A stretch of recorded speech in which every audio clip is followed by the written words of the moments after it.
Steve, you were involved in planning this for months. All of you were. And you know most of the people involved. Yet there still seemed to be a number of times during the day when there were surprises or something you clearly didn't know. Steve, I want to start with you. What did you see during the conversations that was news to you that really stood out? Well, first of all, TJ, it was a great honor.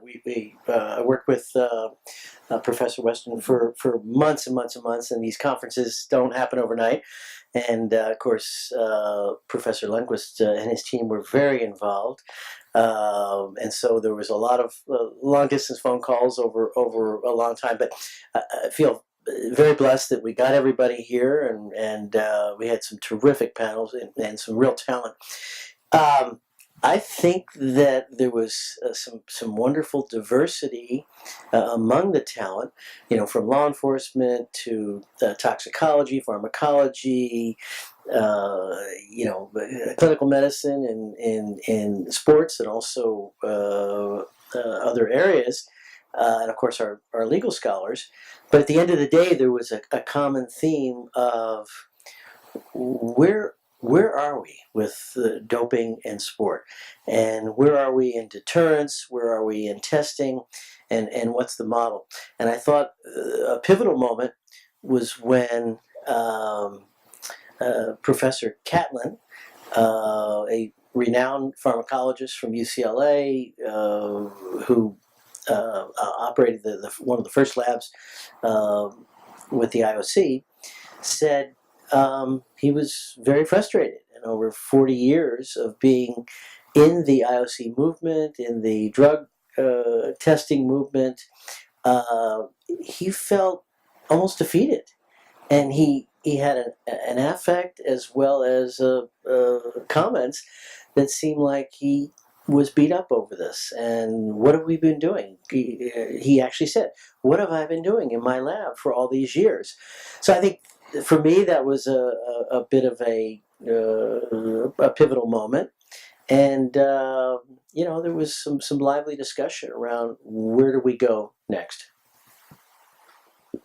And I agree that was the moment for me, was Don Catlin saying, well, are we winning? And he said, I don't think we're winning, we're losing.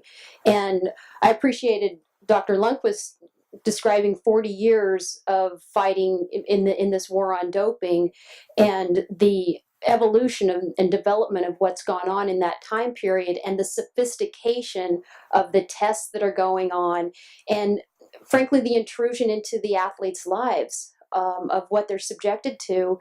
And yet the technology keeps advancing, and can we catch up? Is it worth the expense?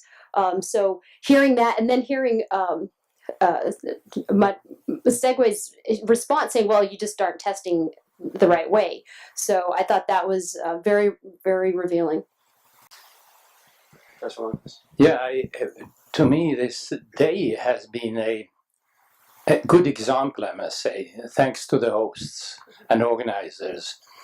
A good example of a educational day where you in about half a day have managed to describe fully to the audience the history of anti-doping and why we are where we are today, and how, if so, we have to improve ourselves to move forward. I think this has been, I think the audience here got an exceptionally good education and exceptionally good understanding of the situation of doping, because there was those experts available, there were those who exposed the problems, there were those who dared to tell the truth and ask the appropriate questions. One interesting comment for me was from the audience towards the end, who related to the shocking testing procedures and what the athletes are subjected to. And that's a good remark. I could respond to it that this is what the athletes have. The evolution of the anti-doping has gone that way, that this is what the athletes have been asking themselves to be subjected to. But it was such a eye-opener to me that, yes, indeed, we are doing pretty tough things. Also, when it comes to Don's remark, whom I know well, of course, it's a frustration, but it also demonstrates the problem of doping controls, in the sense that they have to be done at the right time. He got the response from the chief of the lab of Lausanne, who said that, of course, you didn't get the right samples.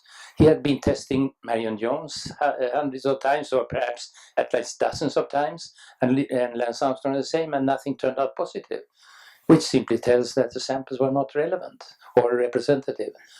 But this covered all those aspects. I must thank my hosts, Maureen Weston and Stephen Ungerleider, for having organized this and hosted this, and in addition, in such a fantastic premises. Thank you so much.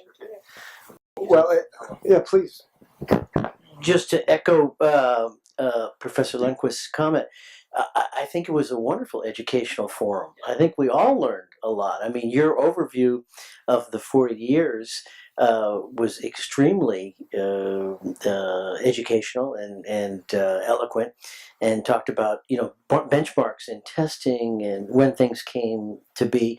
I think many people did not know that, and I also think that now that I'm reflecting on this, what the takeaway is, you know, this is not a simple problem. It's a very complex problem. And so, you know, many people who criticize the International Olympic Committee, or criticize the World Anti-Doping, or criticize scientists like you, they don't understand that it's a complex set of variables that go into testing, deterrence, sanctions, legal issues. I mean, it's very, very difficult, and as time goes on, it gets more complicated. So I think all of us come away with a new appreciation for these matters. Complication's a good word to jump off from. That was so much of anti-doping, in its history and in public understanding of it, focuses on testing. How successful is testing? And we all heard Dr. Catlin's comments, you know, where he said flat out it doesn't work, which, again, we all noted what a remarkable statement that was. But as everyone else pointed out on that panel, testing does not work in a vacuum. That is not the end-all, be-all of anti-doping. Obviously, it's a combination of testing along with education, along with law enforcement, a combination between administrative agencies like WADA, USADA, other national anti-doping agencies, and in some cases law enforcement. I'd like to ask each of you your thoughts on what you came away from today, hearing people from all those disciplines about how those different groups, how well they're working together now, and what they could do better to move forward. And Dr. Ungerleider, I'll start with you again. Well, TJ, it's a good question. It is a new arena. It used to be just the testing protocols and sanctions in the old days, and WADA came along and wrote a code which keeps getting updated and will be updated shortly in Johannesburg. Professor Lundquist will be there when they ratify or review the code. And what's important is that new things, it's not static, it's dynamic. It's constantly changing, which is important. This is such a difficult situation with athletes and various testosterone derivatives that WADA has to be flexible in looking at testing models. But more than that, law enforcement has to be involved. There has to be education. There has to be prevention. There has to be work in the schools. I think USADA is doing a good job at getting their materials out. They have a whole prevention education model that they use in the middle schools and high schools to get to kids before they're confronted with the decision about using steroids. So I think that's important. But it's a whole matrix of testing, deterrence, sanctions, and other things. And I think the more that we educate folks in the Olympic movement, including doctors, I think the better off we'll be. And I am somewhat torn about the role of government and government intervention in calling in the police in what we have as the private law of sport. And so I'm not fully endorsing, but I realize that USADA doesn't have subpoena powers, and how do you get the evidence without having that type of access other than trying to work within the system? It made me sad, actually, that athletes feel like they have to cheat, that they have to go to this length, and they're still spectacular athletes. Lance Armstrong, Marion Jones. I could take all of these drugs that we talked about today, and I'm still not going to be able to run a marathon. So it's sad that they succumb to that temptation. And we talked about, well, how do we what can we do? And extreme penalties, making examples. But I think this idea of the culture of sport that was our theme today is really, how can we get people to trust themselves that they can they can achieve that excellence, that Olympic ideal. And why do we do this? I think was the reflection at the end of the session, because these athletes do serve as role models. It's a health and safety issue, but I think so that it doesn't portray. So we want these athletes really to have faith in themselves and to change that culture through education and knowing that they are seen as models to the younger generation. I agree with you that it's tragedy in the sense that top athletes feel that they need to resort to doping in order to become winners. And no athlete can become a winner solely by doping. They are certainly good athletes as such, but that's for them to reflect upon later in life, perhaps. But I think Maureen, it was quite relevant, and thank you again for having hosted this, because it was the proper place, School of Law at Pepperdine, because there was very much of legal aspects that were covered and explained, I think, to the interested audience who maybe have students in your law school to some extent. And we had the top people representing the legal aspects of anti-doping, including Interpol. And I was impressed by his report about the variation in domestic legislation. US, Canada, North America, Europe, Western Europe, reasonably okay. But the further you go west, you go east, into East Europe, further away into Asia, there is much that needs to be done. Because after all, the law enforcement in terms of anti-doping lies with the national organizations before any case, if so, would go to the International Court of Arbitration for Sport. And the inequality in terms of domestic legislation is a problem for sport today. There is no doubt about that. And that is this includes education. So certainly education and the understanding of the respective governments to establish national rules based upon the UNESCO Convention is a major matter that has to be taken care of in the future. You also had quite a bit of conversation, thanks largely to Dr. Ted Friedman, about gene doping, and which has been out there for a long time as a specter that at some point the sport world was going to have to deal with. He was very clear that it is there, it is real, it's something that the anti-doping world is going to have to deal with.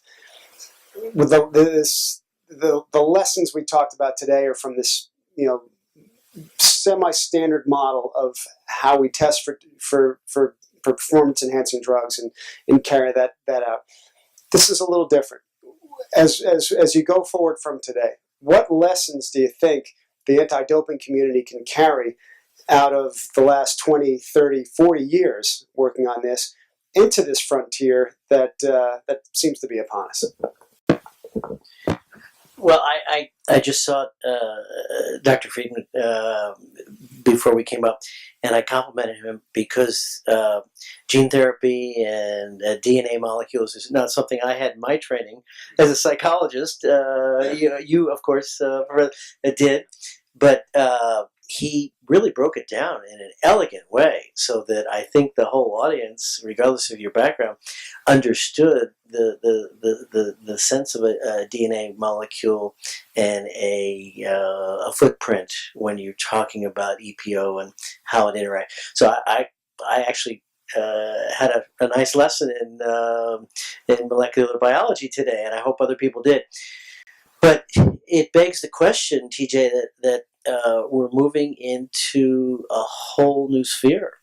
It used to be back in the old days, they were, in 68, 72, they were testing for stimulants and ephedrine type things. Then in 76, they moved into the anabolic steroids. And as the equipment became available and the pharmacology and toxicology expertise, they were able to do more tests. Now we're talking about sort of a whole different realm of almost science fiction, with injecting a DNA type molecule. It's very scary.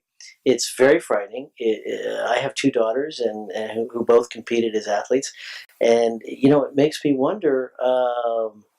As parents, how do we get that information out, and how do we make healthy decisions for our kids, and how do they make decisions? The competitive playing field is so tough. Everybody's competing for a scholarship. Parents are pushing, coaches are pushing.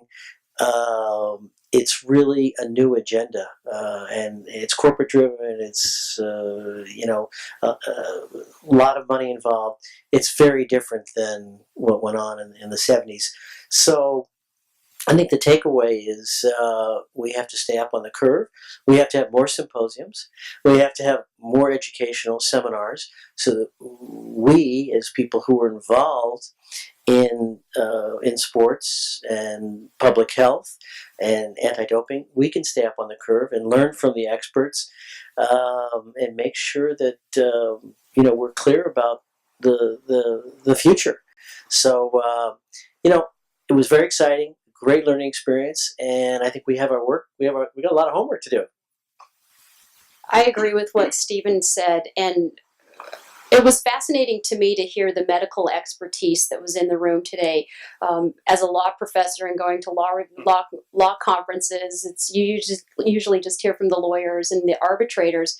And so hearing the science behind the testing and the technology and how they explained the genetic testing that's going on, and then the genesis, the reason for these advancements are to find cures for cancer and for noble purposes.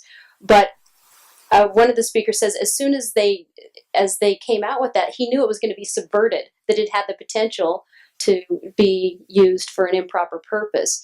And so it was very educational for me to hear about that. And is this a constant? It's just the next thing. So as soon as you figure out how we can test for one, then they're going to come up with the next one. So I think we do have to say at a certain point, you can cheat, but there's always that temptation, and we have to just get that culture changed again, that just because you can do it, you should just say no, to bring back Nancy Reagan. Yeah, no, it's gene doping or genetics in anti-doping activities is not a new field. I think it's gene doping and the detection of gene doping, the prevention of gene doping. It's actually an area where we have managed to be proactive rather than reactive. As Ted emphasized today, we don't have any evidence of the abuse of gene technology for the purpose of doping yet. And when the day it starts, we'll probably not hear it or hear from it immediately, but soon we will, because accidents will inevitably happen. That's what one message. And that's, of course, is a worrying message in a way. But we are developing methods for the detection, hopefully before it is there.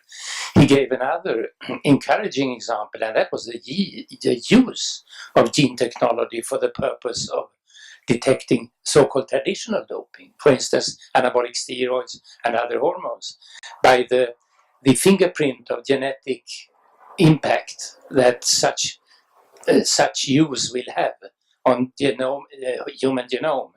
So we have all good reasons to be in close contact with the geneticists of the expertise in the field and help us out in both using the technique in a proper way and prevent from its abuse for the purpose of doping. Well, thanks all of you for taking the time, and congratulations on a day that I think anyone involved thought was a terrific success, and thanks for letting me be part of it. Thanks, Thank you. TJ. Appreciate it. Thank you.